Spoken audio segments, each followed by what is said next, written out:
దేవునికి మహిమ కలుగును గాక.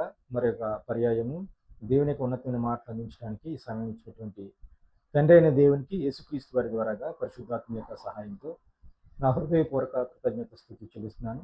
అదేవిధంగా ఈ యొక్క వర్తమానం వింటున్న సహోదరులకు, బంధువులకు మరియు స్నేహితులకు నా హృదయపూర్వక వందనములు మరియు శుభములు తెలియజేస్తున్నాను. ముందుగా దేవుని యొక్క ప్రార్థన సహాయాన్ని తీసుకుని తదుపరిగా ఆయన యొక్క మాటలో ఆలోచిద్దాం. ముందుగా ప్రార్థించుకుందాం. ప్రార్థన. కృపగల దేవ, దయగల తండ్రి, ఈ పరిశుద్ధమైన ఉన్నతమైన శ్రేష్టమైన నామానికి స్తుతులు స్తోత్రం చెల్లిస్తున్నాం. గతించిన సమయంతో కాచి కాపాడి భద్రపరిచారు ప్రభావ, మీకు వందనాలు తండ్రి. ఇగో తండ్రి, ఈ సమయంలో ప్రభావ మీ యొక్క పరిశుద్ధ గ్రంథమైన బైబిల్ నుంచి మీరు రాయించినటువంటి లేఖనాలను కొన్ని ఆలోచించాలని, తెలుసుకోవాలని ప్రభావ కొన్ని మాటలు తండ్రిని తెలియపరుస్తుండగా నాకు మీ పరిశుద్ధాత్మిక సహాయాన్ని, సమయోచితమైన మాటలను పలకడానికి కృప చూపించండి, సహాయం దయచేయండి ప్రభావ. అలాగే వింటున్న ప్రతి ఒక్కరికి వెనగల చెవి గ్రహించాలి మనసు దయచేయండి ప్రభావ. విన్న వాక్య ప్రకారంగా వారు ఆలోచించి వాక్యాన్ని వారి జీవితానికి అన్వయించుకుని మీ మాటల ప్రకారంగా నడుచుకునే మంచి మనసును వింటున్న వారికి అనుగ్రహించండి. అలాగే చెప్తున్న నాకు అనుగ్రహించమని దయచేయమని ఈ ప్రార్థన మీ ప్రియకుమారుడు మా రక్షకునైన యేసుక్రీస్తు వారి యొక్క ఉన్నతమైన నామములో సమర్పించినాను తండ్రి. ఆమేన్.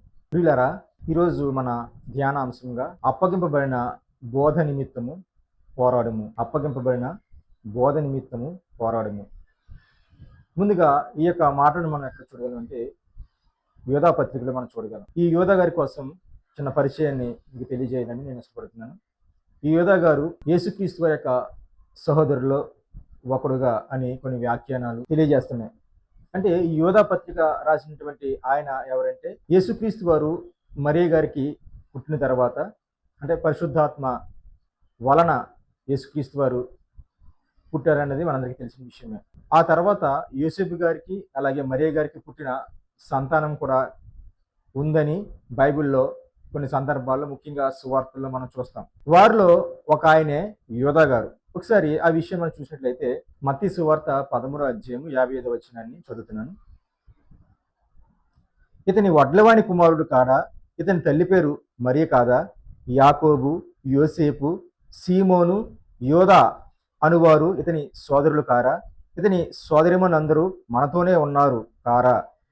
ఇతనికి ఈ కార్యములన్నీ ఎక్కడి నుండి వచ్చినని చెప్పుకొని ఆయన విషయమై అభ్యంతరపడ్డాడు. ఇక్కడ సందర్భం ఏంటంటే, యేసుక్రీస్తు వారి యొక్క బోధలు విన్నవారు, అలా యేసుక్రీస్తు వారికి ఎంతో జ్ఞానంగా బోధించిన, యేసుక్రీస్తు వారు బోధించిన విధానాన్ని చూసి ఆయన యొక్క జ్ఞానాన్ని బట్టి అక్కడ ఉన్నటువంటి యూదులు అంటున్న మాట ఏంటంటే, అలాగే ఆయన చేసిన అద్భుతాలను బట్టి యూదులు అంటున్న మాట ఏంటంటే, ఇతని వడ్లవాని కుమారుడు కాడా? ఇక్కడ ఏం చెప్తున్నాడంటే, ఇతని వడ్లవాని కుమారుడు కాడా? ఇతని తల్లి పేరు మరియ కాదా? యాకోబు, యోసేపు, సీమోను, యోధా అనేవారు ఇతని సోదరులు కారా? ఇతని సోదరీమణులందరూ మనతోనే ఉన్నారు కారా? ఇతనికి ఈ కార్యములన్నీ ఎక్కడి నుండి వచ్చినని చెప్పుకొని ఆయన విషయమే అభ్యంతరపడిరి. అంటే యేసుక్రీస్తు వారి యొక్క బోధన విధానాన్ని చూస్తే ఆయన ఎంతో జ్ఞానంగా బోధించారు. అలాగే యేసుక్రీస్తు వారు ఎన్నో అద్భుతాలు చేశారు. వీటినన్ని చూసిన యూదులు, ఇతని వడ్లవాని కుమారుడు కాదా? ఇతని తల్లి పేరు మరియ కాదా? ఇతని సోదరిమణులందరూ మనతోనే ఉన్నారు కాదా? సోదరిమణులు ఉన్నారు, అలాగే సోదరులు ఉన్నారు. ఈ సోదరులలో ఉన్న ఒక ఆయనే యోధా గారు. ఈ యోధా గారే యోధా పత్రిక రాశారన్నది కొన్ని వ్యాఖ్యానాలు తెలియజేస్తున్నాయి. కనుక యోధా పత్రిక రాసింది ఎవరంటే, యేసుక్రీస్తు వారి యొక్క సహోదరుల్లో ఒకరైన యోధా గారు అని ఈ మాటను బట్టి మనం అర్థం చేసుకోవచ్చు. ఆ తర్వాత కూడా యేసుక్రీస్తు వారు పునరుద్ధానం అయిన తర్వాత ఆయన సహోదరులు విశ్వాసులుగా ఉన్నట్టుగా మనం అపొస్తలుల కార్యాల్లో చూస్తాం. అలాగే పౌలు గారు పేతురు గారిని, అలాగే యాకోబు గారి కోసం మాట్లాడుతూ, మరి వారి వల్లే భార్యలు వెంట పెట్టుకోవడానికి మాకు అధికారం లేదా అన్న సందర్భం కూడా మనం చూస్తాం. పౌలు గారు మాట్లాడతారు. ఆ మాట్లాడిన ఆ మాటల్లో ఒక ఆయన పేరు ఏంటంటే యాకోబు గారు.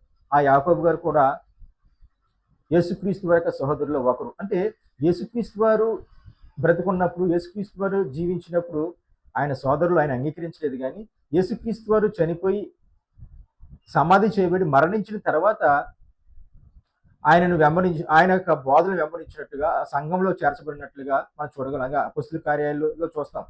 120 మంది మేడ మీద కూడుకుని ప్రార్థిస్తున్నప్పుడు వారిలో కూడా మరియ గారు ఉన్నారు. మరియ గారితో పాటుగా యేసుక్రీస్తు వారి యొక్క సహోదరులు కూడా ఉన్నారని మనం చూస్తాం. ఇవన్నీ రిఫరెన్స్లు ఉన్నాయి. కాబట్టి ముఖ్యంగా ఈ యొక్క యోధ పత్రిక రాస్తున్నది ఎవరంటే యేసుక్రీస్తు వారి యొక్క సహోదరులు ఒకరు అన్నది దీన్ని బట్టి మనం అర్థం చేసుకోవచ్చు. ఎందుకు యోధా గారు ఏ విషయాన్ని రాస్తున్నారు అని మనం ఆలోచన చేస్తే యోధా పత్రిక 1వ అధ్యాయం ఉంటుంది. 3వ వచనంలో అసలు దేనికోసం రాయాలనుకున్నాడు ఆయన, దేనికోసం రాయాలని ఆయన అనుకున్నప్పుడు దానికంటే ముఖ్యంగా ఒక విషయమై ఆయన పత్రిక రాయాలనుకున్నాడు. అది చాలా అత్యవసరమని ఆయన గ్రహించాడు. సంఘాలకు చాలా అత్యవసరం గ్రహించాడు. అందుకనే ఈ రాసిన పత్రిక కూడా స్పెసిఫిక్గా ఏదో ఒక సంఘాన్ని ఉద్దేశించి రాయబడింది కాదు. ఓవరాల్గా జనరల్ పత్రిక.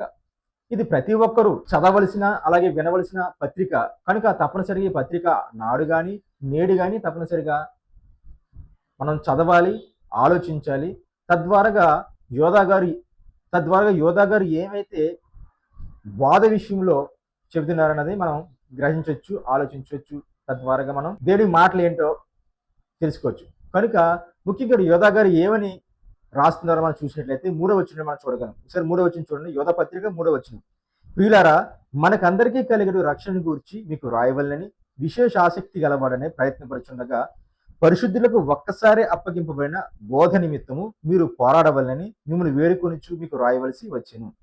ఇక్కడ ముఖ్యంగా యోధా గారి యొక్క ఇంటెన్షన్ ఏంటంటే, ఉద్దేశం ఏంటంటే రక్షణ కోసం రాయాలని విశేష ఆసక్తి కలిగిన వాడుగా ఉన్నాడు.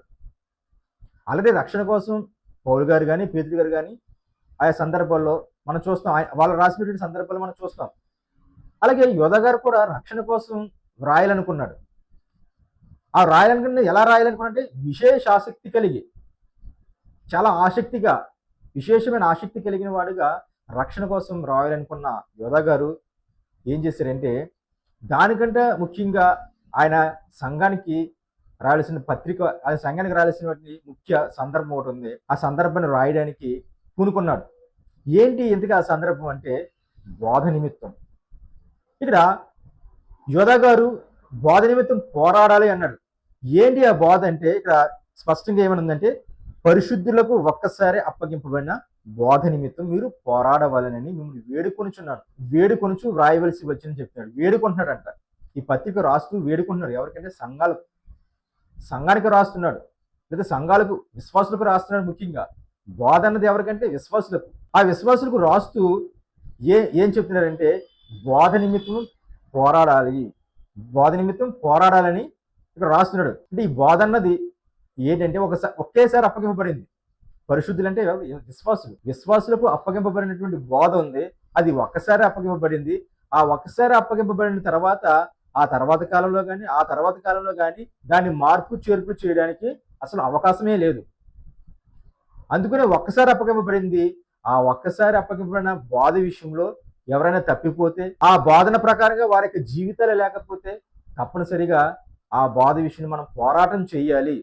ఎందుకంటే అసలు అప్పగింపబడిన బోధ ఒకటైతే ఆ సంఘంలో చెబుతున్న బోధ మరొక బోధ అయినప్పుడు తప్పనిసరిగా ఆ బోధను ఖండించాలి.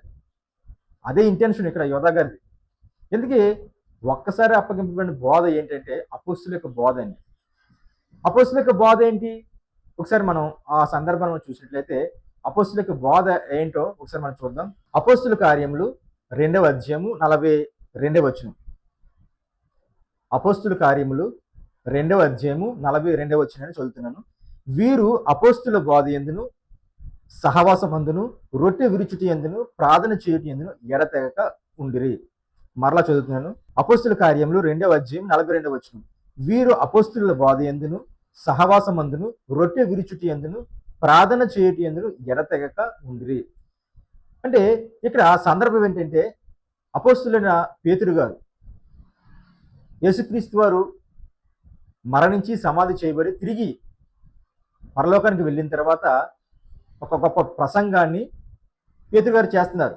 ఆ ప్రసంగంలో సుమారుగా 3,000 మంది బాప్తిసం తీసుకున్నారు. అంటే యేసుక్రీస్తు వారిని అంగీకరించారు, స్వరక్షకునిగా అంగీకరించారు, వారు పాపాలను ఒప్పుకున్నారు. ఆ బోధ యేసుక్రీస్తు వారి బోధ, అపోస్తుల బోధ అని ఈ మాటను బట్టి మనం చూడగలం. అందుకని ఇక్కడ ఏమంటారంటే 42వ వచనం ఏమంటారంటే వీరు అపోస్తుల బోధ యందు, అంటే సంఘంలో చేర్చబడినటువంటి 3,000 మంది ఎవరైతే ఉన్నారో వారు అపోస్తుల బోధ యందును సహవాసమందును రొట్టె విరుచుటి యందును ప్రార్థన చేయుట యందు ఎడతెగక ఉండిరి అని ఇక్కడ మనం చూస్తున్నాం.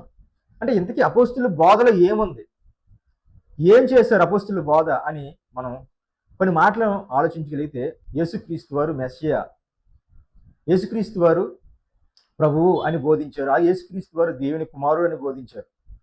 అలాగే యేసుక్రీస్తు వారికి మరణం కోసం బోధించారు. ఆ మరణం ద్వారాగా మనకు పాప క్షమాపణ ఉంది అని బోధించారు. ఎందుకంటే యేసుక్రీస్తు వారికి మరణం ఎందుకంటే పాప క్షమాపణ కొరకు, మనుషుల యొక్క పాప క్షమాపణ కొరకు యేసుక్రీస్తు వారు మరణించారని ఉంది.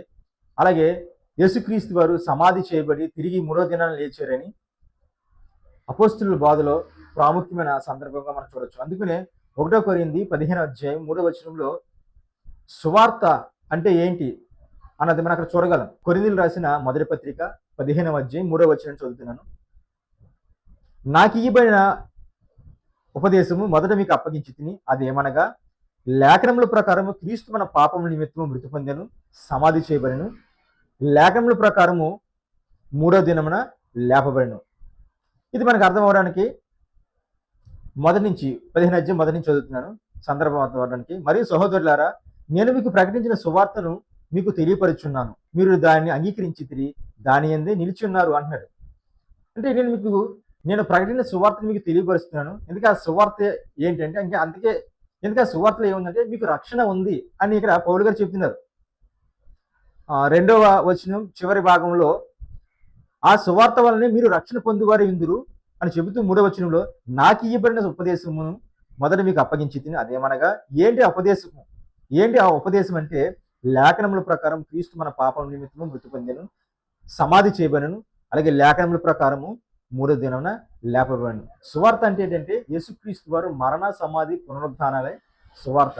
ఆ సువార్తనే ఇక్కడ అపోస్తలుడైన పౌలు గారు బోధించారు. అపోస్తలుడైన పౌలు గారు బోధించక ముందు ఎవరు బోధించారంటే శిష్యులు బోధించారు, అపోస్తలులు బోధించారు. అపోస్తలుల కార్యం 2వ అధ్యాయంలో మొట్టమొదటిగా సంఘం ఏర్పడిన తర్వాత అపోస్తలుల బోధ యేసుక్రీస్తు వారి యొక్క మరణ సమాధి పునరుద్ధానాలు ఉన్నాయి.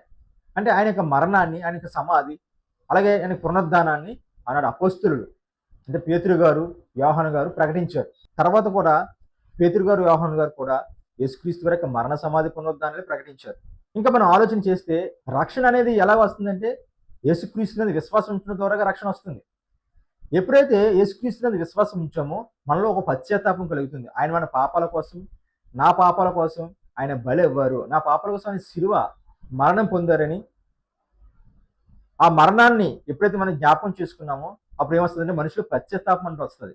ఆ పశ్చాత్తాపం వచ్చినప్పుడు ఏం చేస్తామంటే తప్పనిసరిగా బాప్తిసం తీసుకోవాలి. నేను క్రీస్తు కొరకు బ్రతకాలి, ఆయన నా స్వరక్షకుడిగా అంగీకరించాలి, ఆయన కోసం నేను బ్రతకాలని ఒక పట్టుదల, ఒక నిర్ణయం వస్తుంది. ఆ నిర్ణయం బాప్తిసం వైపు తీసుకెళ్తుంది. ఆ బాప్తిసం ద్వారాగా తర్వాత బ్రతకవలసిన బ్రతుకు ఉంది, తర్వాత జీవించవలసిన జీవితం ఉంది. ఆ జీవితం ఏంటి తెలుసండి? పరిశుద్ధమైన జీవితం. ఆ పరిశుద్ధమైన జీవితం జీవిస్తూ క్రీస్తు చెప్పిన బోధ ప్రకారంగా, అపోస్తులు చెప్పిన బోధ ప్రకారంగా మనం ఆయన యొక్క ఆజ్ఞల ప్రకారం నడుచుకోవాలి. ఆ తర్వాత తీర్పు ఉంది. యేసుక్రీస్తు వారు 2వ రాకడ ఉంది. ఆ 2వ రాకడ కోసం మనం నిరీక్షణ కలిగి ఉండాలి క్రైస్తవులుగా. అలాగే తీర్పు ఉంది అని ఇవన్నీ గుర్తు చేస్తూ పరిశుద్ధమైన జీవితం జీవించాలనేది అపోస్తుల బోధలో ఉంది. అలాంటి అపోస్తుల బోధ ఏంటంటే ఒక్కసారి అప్పగింపబడింది. అలాంటి అపోస్తుల యొక్క బోధ విషయంలో యోధా గారు ఎందుకు పోరాడమని చెప్తున్నారంటే ఏ విశ్వాసులకైతే రాస్తున్నారో ఆ విశ్వాసుల్లో అబద్ధ బోధ వచ్చింది, అబద్ధ బోధకులు ప్రవేశించారు. యోధా పత్రిక 4వ వచనం ఉంటుంది. ఏలయనగా కొందరు రహస్యంగా చొరబడి ఉన్నారు. ఏలయనగా ఏంటి? ఏలయనగంటే ఎందుకు బోధ నిమిత్తం పోరాడమని చెప్తున్నానంటే, ఎందుకు బోధ నిమిత్తం పోరాడాలి అని నేను మిమ్మల్ని వేడుకుంటున్నానంటే ఇక్కడ చెప్తున్నాడు. ఎందుకనగా ఎలాగనగా కొందరు రహస్యంగా చొరబడి ఉన్నారు. అంటే కొందరు రహస్యంగా యోధా గారు ఎవరికైతే పత్రిక రాస్తున్నారో, యోధా గారు ఎవరినైతే పత్రిక రాస్తూ మీరు బోధ నిమిత్తం పోరాడాలని అని చెప్తున్నారో ఆ యొక్క సంఘంలోనికి, ఆ విశ్వాసంలోనికి కొందరు రహస్యంగా చొరబడ్డారంట. కొంతమంది ఎలా వచ్చారంటే ఒక విశ్వాసులుగా వచ్చి ఉండొచ్చు. వీళ్ళు అంటే దొంగ బోధకులు ఎలా వచ్చారంటే విశ్వాసులుగా ఎంటర్ అయి ఉండొచ్చు, రహస్యంగా వచ్చారు. అంటే వీళ్ళు బోధకులుగా రాలేదు డైరెక్ట్గా, మేము బోధిస్తామని రాలేదు. అలా రహస్యంగా వచ్చి వారితో పాటుగా ఉంటూ, వారితో పాటుగా సంఘ కార్యక్రమాల్లో ఉంటూ, ఆ తర్వాత కాలంలో వీళ్ళు దొంగ బోధను విశ్వాసంలోనికి తీసుకువచ్చిన వారుగా తర్వాత వచ్చిన మనం చూస్తే మనకు అర్థమవుతుంది. మనం ఒకసారి మన మాట చూద్దాం. ఏలయనగా కొందరు రహస్యంగా చొరబడి ఉన్నారు, వారు భక్తిహీనులై మన దేవుని యొక్క కృపను కామాతురత్వమునకు దుర్వినియోగపరచు మన అద్వితీయ నాథులను ప్రభువైన యేసుక్రీస్తుని విసర్జించున్నారు. ఈ తీర్పు పొందుటకు వారు పూర్వమంది సూచింపబడి ఉన్నారు. ఇక్కడ ఈ సందర్భంలో యోధా గారు ఏం చెప్తున్నారంటే, దొంగ బోధలు కొంతమంది ఎంటర్ అవ్వారు.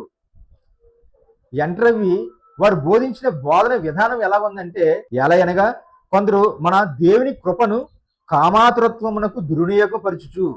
కామాతురత్వమునకు దుర్విపరచడం అంటే ఏంటి? దేవుని యొక్క కృప ఉంది కాబట్టి ఆ కృపను బట్టి మనం శరీర ప్రకారం ఎలా జీవించినా పర్లేదు, ఎలా బ్రతికినా పర్లేదు అన్నది వీళ్ళ యొక్క దొంగ బోధల యొక్క బోధన విధానం. ఈ 21వ శతాబ్దంలో కొంతమంది దొంగ బోధకులు మాట్లాడే బోధ ఏంటో తెలుసండి?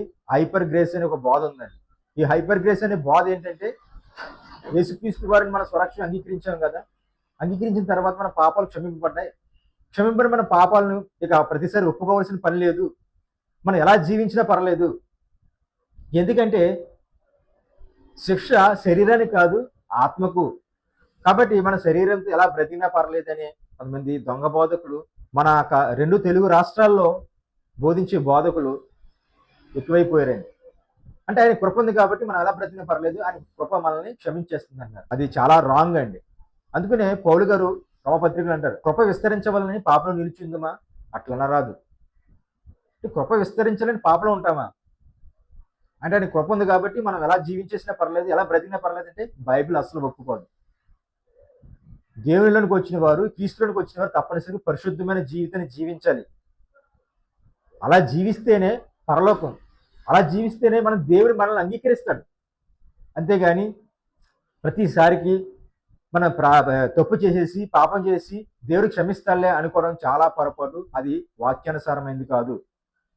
అన్ఎక్స్పెక్టెడ్గా తెలియకుండా ఏదో 1-2 సార్లు పాపం చేసావు, ఆ పాపం చేసిన దేవుడిని క్షమించమని ఎరుకుని దేవుడు క్షమిస్తాడు, అది పర్లేదు. అంతేగాని ఇంటెన్షనల్గా అంటే ఉద్దేశపూర్వకంగా తప్పు చేసి పాపం చేసి జీవిస్తూ దేవుడు క్షమిస్తారనుకోవడం అది 100% తప్పు, 100% తప్పు.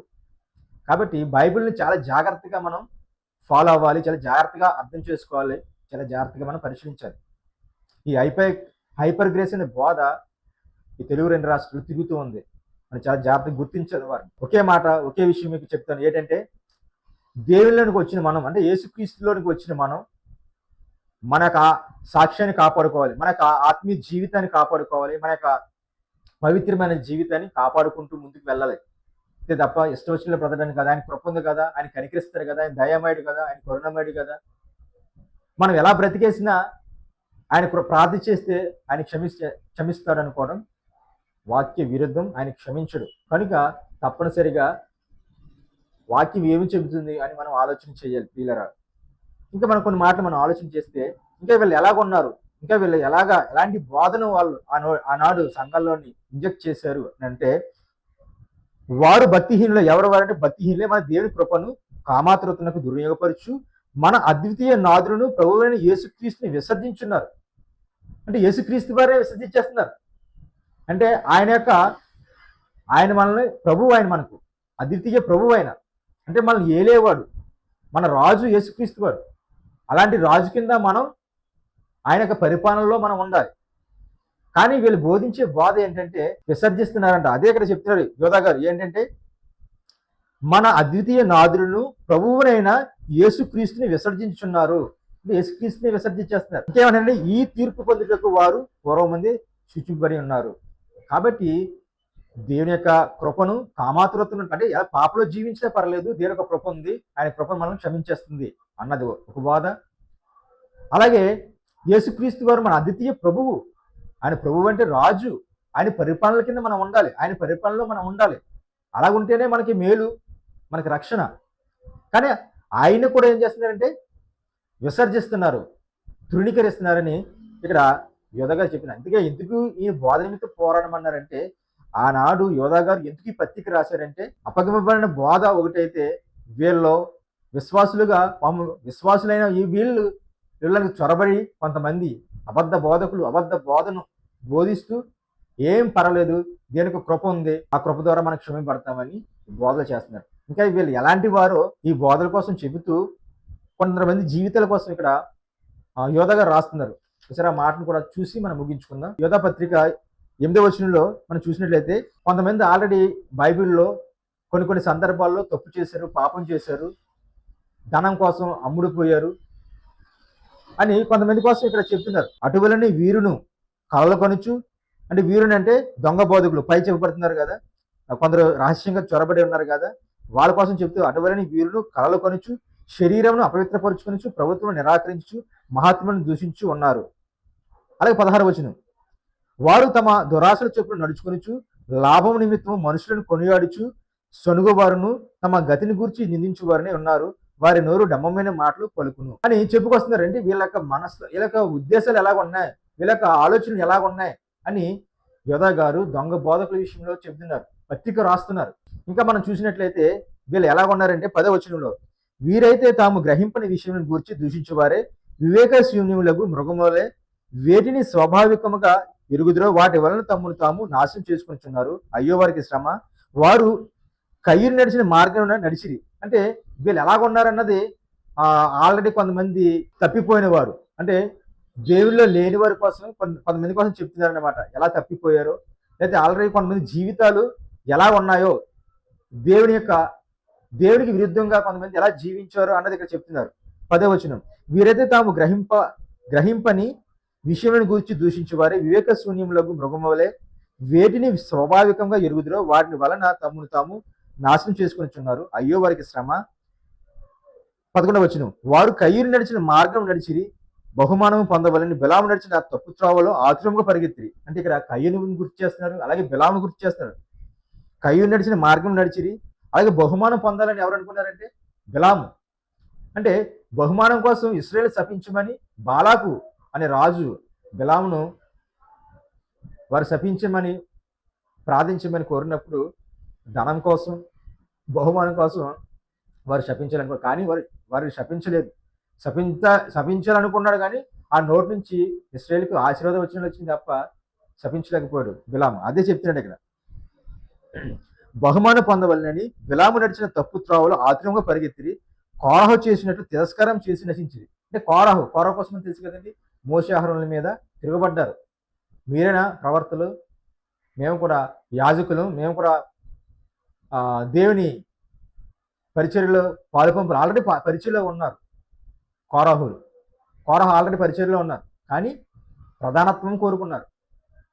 అందుకని ఇక్కడ ఏమంటారంటే కోరహు చేసినట్టు తిరస్కారం చేసి మోషే అహరోనులను తిరస్కరించాడు కోరహు, తర్వాత నశించాడు. అదే చెప్తున్నారు, కోరహు చేసినట్టు తిరస్కారం చేసి నశించి వీరు నిర్భయంగా మీతో సుభోజనం చేయొచ్చు తమ్మును తాము నిర్భయంగా పోషించుకొనొచ్చు మీ ప్రేమ విందులో దొంగ మెట్టలుగా ఉన్నారు. ఎవరు ఇక్కడ యోధా గారు ఎవరైతే రహస్యంగా చొరబడి దొంగ బోధలు చేస్తున్నారో, దొంగ బోధకుల కోసం మాట్లాడుతున్నారు.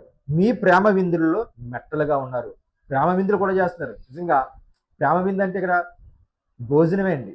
వాక్య బోధన ఉండేది, సహవాసం ఉండేది, ప్రార్థన ఉండేది, అలాగే వారితో పాటుగా ఈ భోజన కార్యక్రమాలు కూడా ఉండేవి. ముఖ్యంగా ఇక్కడ కూడా ఈ మీ ప్రేమ విందులో దొంగ మెట్టలుగా ఉన్నారంటే ఈ భోజన విషయంలోనే, అంటే వారితో సహవాసం చేస్తూ భోజనం చేస్తూ ప్రేమ విందుల్లో పాల్గొంటూ వాళ్ళని తప్పుదోవ పట్టించే విధంగా, దొంగ బోధకు తప్పుదోవ పట్టించే విధంగా వీళ్ళు ఉన్నారు, దొంగ బోధకులు ఉన్నారని ఈ యొక్క యోధా గారు రాస్తున్నారనమాట. కాబట్టి ఈ యొక్క సందర్భం అంతా ఇన్ని మాటలు మనం విన్న తర్వాత ఈ సందర్భం అన్ని మనం ఆలోచిస్తే ఎందుకు యోధా గారు అప్పగింపబడిన బోధ నిమిత్తం పోరాడమన్నారంటే ఆ పత్రిక రాస్తున్న విశ్వాసులు ఎవరైతే ఉన్నారో వాళ్ళలోనికి రహస్యంగా కొంతమంది చొరబడ్డారు. కనుక ఒక్కసారి అప్పగింపబడిన బోధ నిమిత్తం పోరాటం అంటే మనం యేసుక్రీస్తుని అంగీకరించాం. ఎలాగంటే మన పాపాలను ఆయన క్షమించాడని, మన పశ్చాత్తాపడ్డాం, ఆయన యొక్క శిలువ త్యాగం ద్వారాగా మనం యేసుక్రీస్తుని అంగీకరించాం. ఎలాగ అంగీకరించామంటే ఆయన యొక్క శిలువ త్యాగాన్ని చూసి అలాగే ఆయన మరణ సమాధి పునరుద్ధానాలను చదివిన వారంగా విన్న వారంగా మనం రక్షణలోకి వచ్చాం, పశ్చాత్తపడ్డాం, బాప్తిసం తీసుకున్నాం. బాప్తిసం తీసుకున్న తర్వాత మనం ఉండవలసిన జీవిత విధానం ఏంటంటే పరిశుద్ధమైన జీవిత విధానం. పరిశుద్ధమైన జీవితాన్ని జీవించాలి, పవిత్రమైన బ్రతుకును బ్రతకాలి. ఎందుకంటే దేవుడు కూడా ఒక మాట అంటారు, నేను పరిశుద్ధుని కనుక మీరు పరిశుద్ధులే ఉండండి.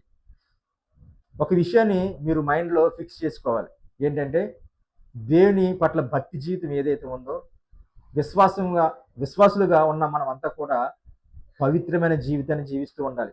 వాక్యంతో పాటుగా జీవితం ఉండాలి, పవిత్రమైన జీవితం ఉండాలి. అంతేగాని దేవుడు క్షమిస్తాడులే అని అనుకుంటే మనం మార్గం తప్పేవారుగా ఉంటాం. దేవుని బాధలో నుంచి, సత్యమైన బాధలో నుంచి దొంగ బాధలోనికి పోయే ప్రమాదం ఉంది. హైపర్ గ్రేస్ వారి బోధలాగా తప్పిపోయే అవకాశం. కాబట్టి చాలా జాగ్రత్తగా ఉండాలి. బోధకులు ఏం చెబుతున్నా చాలా జాగ్రత్త పడాలి. అలాగే విశ్వాసులు చాలా జాగ్రత్త పడాలి. అందుకనే యేసుక్రీస్తు వారు ఏమంటున్నారంటే, మీరు ఏమి వినిచున్నారో జాగ్రత్తగా చూచుకునండి. అలాగే బోధకులు మాత్రం చాలా ప్రమాదకరమైన హెచ్చరిక యాకోబు గారు చేశారండి. ఏంటంటే బోధకులమైన మనకు మరీ కఠినమైన తీర్పు ఉందని చెప్తున్నారు. అంటే బోధకులకి ఏంటంటే కఠినమైన తీర్పు, మరీ కఠినమైన తీర్పు. అంటే బోధించే బోధకుడు నీవైనా నేనైనా మరి ఎవరైనా, బోధకులు ఉన్నవారు ఎవరైనా సరే చాలా జాగ్రత్తగా బోధించాలి. ఎందుకంటే కఠినమైన తీర్పు మనకే ఉందంటున్నాడు, బోధకులుగా ఉన్నవారికి ఉందంటున్నాడు. కాబట్టి బోధించే ఏ సేవకుడైనా సరే చాలా జాగ్రత్తగా బోధించాలి. అంత మాత్రమే కాదు, మనం లెక్క అప్పచెప్పాలనే ఉద్దేశంతో బోధించాలి. అలాగే వింటున్న విశ్వాసులు కూడా, అది ఏ విశ్వాసులు అవని, ఏ సంఘం అవని, ప్రతి ఒక్క సంఘ విశ్వాసులు కూడా చెబుతున్న బోధ వాక్యానుసారమైనదా కాదా, ఏమైనా బోధను కలిపి చెరిపేవారుగా ఉన్నారా బోధకులు అన్నది చెక్ చేసుకోవలసిన బాధ్యత విశ్వాసులు ఉంది, సంఘ విశ్వాసులు ఉంది. సంఘం అన్నది ఏ ఒక్కరికి చెందింది కాదండి. క్రీస్తు సంఘం అంటే ప్రతి ఒక్కరికి సంబంధించింది. కనుక మనం చాలా జాగ్రత్తగా, అబద్ధ బోధకులు ఈ తెలుగు 2 రాష్ట్రాల్లో చాలా దారుణంగా ఉన్నారు. చాలా ఇష్టం వచ్చినట్టు చెబుతున్నారు, బోధను కలిపి చెరిపేవారుగా ఉన్నారు. ఇది ఈనాటిది కాదండి. కలిపి చెరిపే ఈ యొక్క విధానం అన్నది, కలిపి చెరిపే ఈ బోధలు అన్నవి మొదటి శతాబ్దం నుంచి ఉన్నాయి. అపొస్తలుడైన పౌలు గారు అంటారు, కలిపి చెరిపేటి వలె అనేకుల వలె ఉండక. అంటే బోధను కలిపి చెరిపేసేవారు మొదటి శతాబ్దంలో ఉన్నారంటే ఉన్నారు. ఆనాడు కొంతమంది అయితే, ఈనాడు కోకొల్లలుగా ఉన్నారు. ఈనాడు ఎంతోమంది ఉన్నారు. కాబట్టి సేవకులు అయినా, ప్రియ సేవకులారా, ప్రియ విశ్వాసులారా, జాగ్రత్తగా దేవునికి వాక్యాన్ని బట్టి జాగ్రత్తగా చెప్పవలసిన బాధ్యత సేవకులకు ఉంది. అలాగే చెబుతున్న మాటలు వాక్యానుసారమైనవి కాదా అని పరిశీలించుకోవలసినటువంటి మరి బాధ్యత విశ్వాసులు కూడా ఉంది. అందుకనే పౌలు శీల చెప్పిన సంగతులు అలాగ ఉన్నవో లేవని ప్రతి దినము లేఖనాలను పరిశోధించారనమాట. చెప్పే సేవకులే కదా, సత్యాన్ని చెబుతున్నారు కదా, అది నిజమై ఉంటుంది అని అనుకోవడం లేదు. నిజమై ఉంటుంది అనుకోవడం అనే మాట రాకూడదు. చెప్తున్న ప్రతి బోధ, అది నేనైనా మరొక సేవకులైనా ఎవరైనా సరే బైబిల్ ప్రకారంగా చెబుతున్నారు లేదా, బైబిల్ అనుసారమైనదే కాదని పరిశీలించాలి సేవకులు కానీ విశ్వాసులు కానీ. అలా పరిశీలిస్తేనే దేవుని యొక్క వాక్యం అర్థమవుతుంది. దేవుని యొక్క వాక్యం ఉన్నటువంటి లోతైన విషయాలు ఏంటో, శక్తి ఏంటో మనకు అర్థమవుతుంది. కాబట్టి ఈ మాటల ద్వారాగా, ఈ యొక్క యోధా గారి పత్రిక ద్వారాగా నేను చెప్పదలుచుకున్నది ఏంటంటే, బోధించే బోధకుడైనా, వినే విశ్వాసి అయినా అది వాక్యానుసారమై ఉండాలి, అది దేవుడు మెచ్చుకునేదిగా ఉండాలి. కాబట్టి ఆ విధంగా మీరు, నేను, మనం అందరం ఉండాలని ప్రేమతో మీకు తెలియజేస్తూ ఈ నా మాటలు ముగిస్తున్నాను. ప్రార్థించుకుందాం.